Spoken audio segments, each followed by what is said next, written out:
Hey, so as promised last week, I've got another unboxing video for you. I actually have one for you coming up next week too. After that, I want to do some care videos and setup videos too for these two particular species. This is a different species from what I got last week, and I look forward to showing you. So I cheated a little bit just now, and I pre-cut the box because I don't feel like juggling the camera and the box cutter at the same time. And this I ordered from a private reader this time. I can double check it if there is a company name. I'll leave it in the description, but I don't think it's even a company name. I think it's just a private reader. So I'm really excited about this, but I'm also really nervous for obvious reasons. So far so good. Heat packed, still warm. And then this species, I'm also worried about humidity. Oh, okay, which looks like... Alright. So if you're ready to see what it is... Burmese Star Tortoise. See how he or she's doing. Okay, it looks to be in good shape. A little bit shy as you'd expect.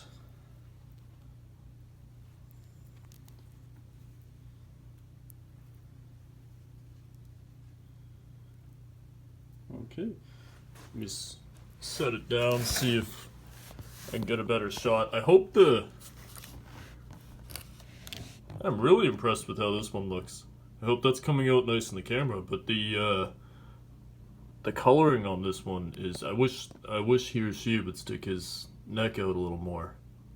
If he's thinking about it. But yeah, the coloring came out nice on this. And like I was saying, I was worried about humidity because with this species, especially with the babies, and I'll get into it a little bit more when I make a care video, is humidity is a big factor. You can see, a little bit of pyramiding, but nothing too bad. And it seems as though that also plays a factor. I mean, diet, but humidity also plays a factor. And they can have all sorts of problems if you keep them too dry. Trying to leave them alone, see if it'll come out. And this is another one, which is why I'm working with it. They're critically endangered in the wild. This one's a little bit more common in the pet trade than the Madagascar big-headed turtle. I'm really worried about those ones. Those ones, personally, I feel like are only a couple clutches away from being gone totally. These ones are being bred they're not super common, but they're being bred in captivity, I'd say significantly more than Madagascar big-headed turtles. But still, since they are critically endangered, I wanted to work with captive bred ones, just so we have the numbers. And there's also another aspect of it too, which I want to get into, is obviously you can see it's a beautiful tortoise, and with a lot of these ones with the sort of radiated design, that's a big factor in why they're taken out of the wild so much. The Madagascar big-headed turtles are more taken out for food. These are taken out for the pet trade, and you can see why looking at them, but that's obviously, it's destroying their populations in the wild, among other factors, habitat loss and all that. And they're still being taken out of the wild to this day. So, if there's more captive breeding going on with captive born specimens, which are safer, they're healthier anyways, and you have a higher chance of success. The video kind of cut out on me, and I'm not really sure why. But what I was getting into, though, is that these are bred in captivity, just still, they're not incredibly common. That on top with, obviously, their looks makes them really sought after. For some reason, people really like what's rare, hard to get. And it drives the price up, too. So each animal is really valuable, especially if you get, an adult and something like that. Babies like this sell for around $1,000. I would say between 800 to 1,200 is what you would find them for.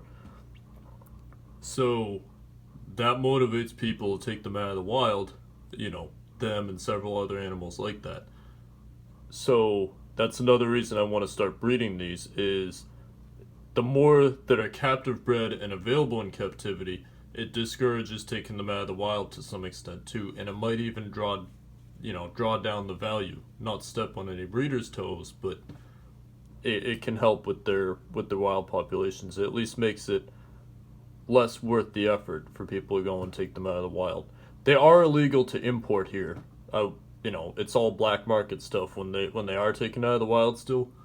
Particularly, like on the pet trade in America, but it still occurs.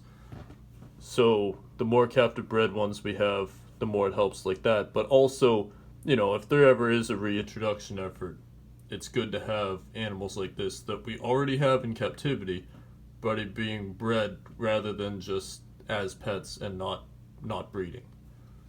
So that's part of the project here. Obviously, this is just one here, so I'm planning on getting more captive bred, of course. So I'm excited to see how this one turns out. Being as it's from a small time breeder, not really a company. It was kind of a gamble buying from them, and like I said, if it does turn out he has a company name, I'll put his name out there, give him a good word. Because so far so good, and I'll see how it comes along too. But yeah, I'm looking forward to working with them. I'm really excited. I've been extremely excited about working with this species in particular, and I'll be looking to buy more. You can't really sex them at this age, so I'm gonna want a good couple of them. So I'm hoping, obviously, that it turns out to be female. They do take, I'd say a female. It's more by size and weight than it is by age, but it's probably about 5 to 7 years for a female to be sexually mature. So this is a long-term project, but I'll keep you guys posted as I go. Also, by the way, if anybody who keeps a Burmese Star Tortoise is watching this, drop suggestions on care, and then especially when I do the care video of this and the enclosure video. I'm open to suggestions. Feel free. Since, like I said, I haven't worked with this particular species yet, I've done my research, but I don't have the hands-on experience with this particular kind, so any suggestions you have, diet, I definitely want to vary the diet, so, anything I haven't thought of yet, I'm trying to stay away from, store-bought kind of greens, and it's Massachusetts and in the winter time, so it's hard to get, dandelion, stuff like that. But, I've had a few interesting ideas about, herbs, stuff like that you can get. And, anything like that, of course, Missouri pellets, although I don't want that to be, all he, I know some keepers will pretty much only feed them stuff like that. But, I definitely want to vary the diet. So anything that you feed to your stars or anything like that, feel free. And if it doesn't help me, and if it's something I already do, it could help somebody else that reads it. So definitely don't be shy about leaving that. I look forward to updating you guys how this is going. I do have another video, an unboxing video, coming up next week for you as well. Not sure when I'm gonna start doing the care videos and and show you the enclosures and the setup and the like.